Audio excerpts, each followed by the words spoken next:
Labour Party has accused the Enugu State Governor, Peter Mba, of demolishing properties belonging to his perceived political enemies. The party also accused the governor of demolishing properties without any compensation. Addressing a press conference in Abuja, the governorship candidate of the Labour Party in the last governorship election, Honorable Chijioke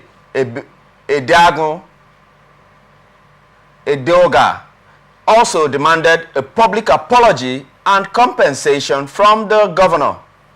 The Labour Party chieftain accused the governor of demolishing the properties of Ife Sinachi Transport Limited and Peace Mass Transit, stating that the state government claimed that it acted in public interest.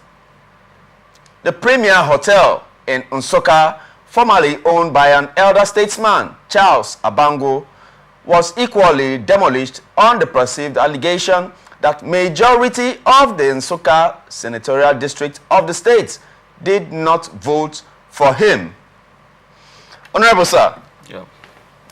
We are at this crossroads, this point in time where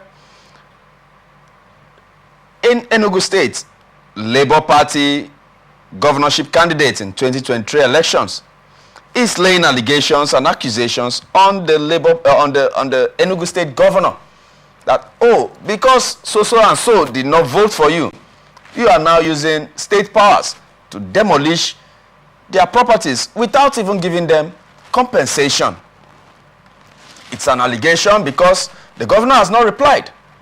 But be that as it may, I'm not sure this is the first time we are hearing such events happening. Even in Rivers State here, just recently, we heard that there was a certain story building in GRA Axis that was set up for demolition, but maybe it didn't go through with it.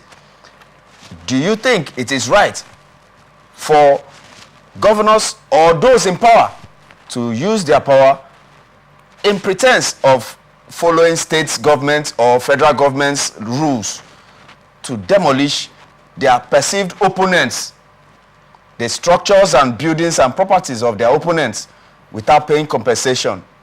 Before we go deep, let me get your opinion on what you think. Is it right? Is the governor right in doing what he's doing because he said that he's doing a renewal, urban renewal? Or is it, as the Labour Party former governorship candidate said, that he is using it against his enemies? What do you think, sir? Yeah, actually, when you talk about politics, you talk about the attitude of governance, you talk about attitude of the operations that couldn't get to the office. It's quite challengeable. And it is a thing that when you don't get what you want, it becomes another side of it, another side of the story. Now, if the governor followed the rule of law, and I think before doing that, there must be a sign from the House of Assembly. That means he cannot just wake up from his house and then start demolition. There must be rule of law that will carry on while he's doing that. And so there should be understanding. There should be urban development when you're coming as a governor. And if you find that structure was not really built by the map of the states, as it were, of course there's need to do so properly. And then it should pass through the right course of the discipline while doing what you are doing. I don't think it's a deliberate act, because before they do that, the ministry should have gone there for a while to do some marking. But I believe before government doing demolition, there must be a marking. There must be a time frame to tell those who are there to equip whatever they have to leave that place.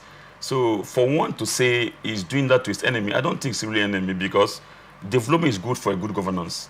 You can't be on the set of government, you don't create activities. There must be activity created. I think that's for the Labour Party. So I don't think there's difference between what he's doing. In other states here in Rivers State, same thing. Just as we said about the hotel building in Nigeria, of course, it's a real thing that if you want to make a structure, you must get approval from the state government. And if you violate the law, then there must be discipline. There must be cross-conduct on that.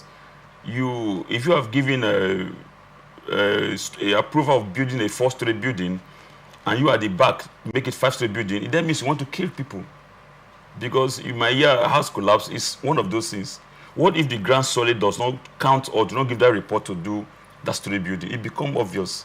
So I think when once is doing anything contrary to what is above the law, we should be able to have a discipline on it.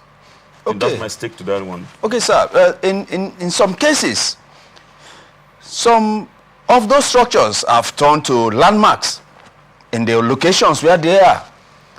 In this instance, in Enugu State, you're talking of Ife-Sinashi Transport Company. That has been there, as the park has been there for a very long time. Also, Peace Mass Transit, the park has been there for a very long time.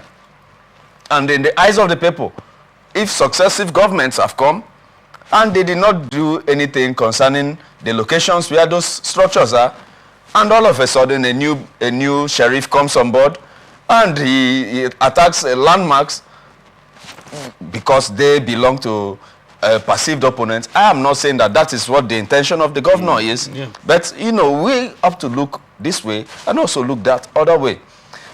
Do you think that the governor might have selected particular places where he is going to demolish, where he is going to restructure, because he might have some other compatriots in his own party that have also structures in the way that he will not attend to?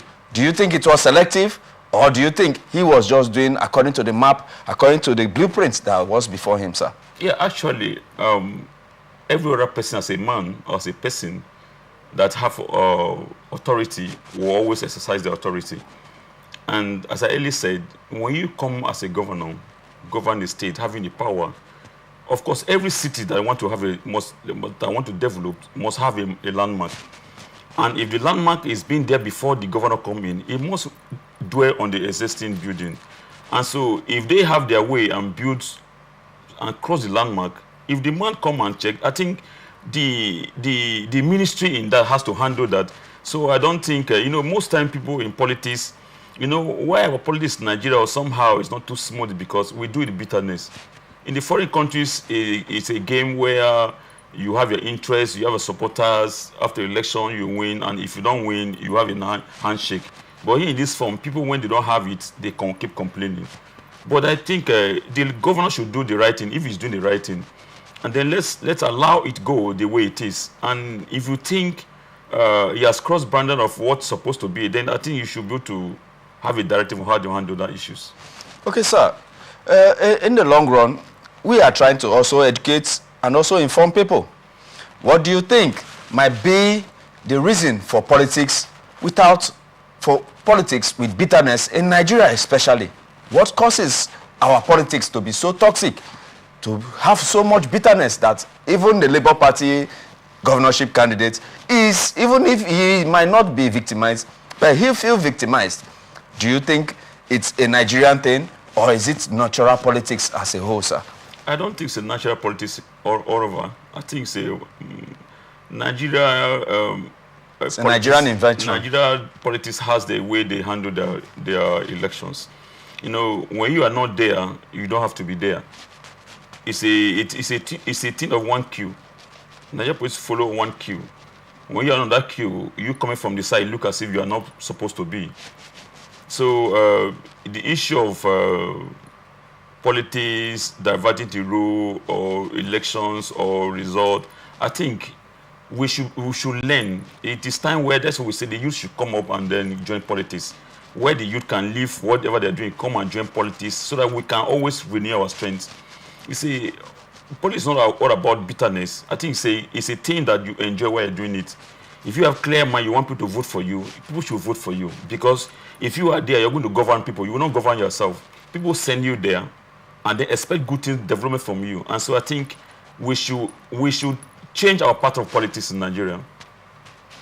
All right. Hearing from the Honorable, he said, if you are not there, you ought not to be there. If you are not there, wait for your turn. When your turn gets for you to be there, then you effect the changes that you wish for your people to have.